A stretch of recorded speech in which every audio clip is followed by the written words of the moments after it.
ઘણી બધી બહેનો પૂછતી હોય કે પ્રેગ્નન્સીની શરૂઆત થાય તો કેવી રીતે ખબર પડે. તો આજે આપણે જાણીશું ગર્ભાવસ્થાના શરૂઆતના 5 લક્ષણો. એમાં સૌથી પહેલાં લક્ષણ છે પીરિયડ મિસ થવા. જો તમારી સાયકલ રેગ્યુલર હોય અને પીરિયડ મિસ થાય તો સમજવું કે પહેલો સંકેત છે.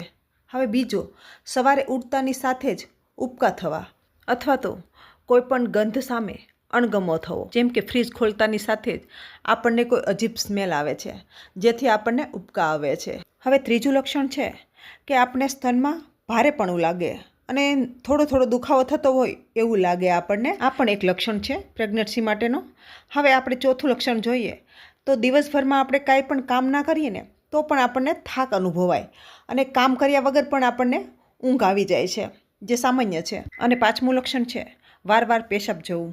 જો તમને આ બધા લક્ષણો દેખાય તો પ્રેગ્નન્સી ટેસ્ટ એકવાર જરૂર કરી લેવો અને ત્યાર પછી ડૉક્ટરની સલાહ લેવી અને ડૉક્ટરની દવા ચાલુ કરી દેવી. વિડીયો ગમ્યો હોય તો લાઇક કરીને આવા જ વધુ ઉપયોગી વિડીયો માટે આ ચેનલને સબસ્ક્રાઈબ કરી દો.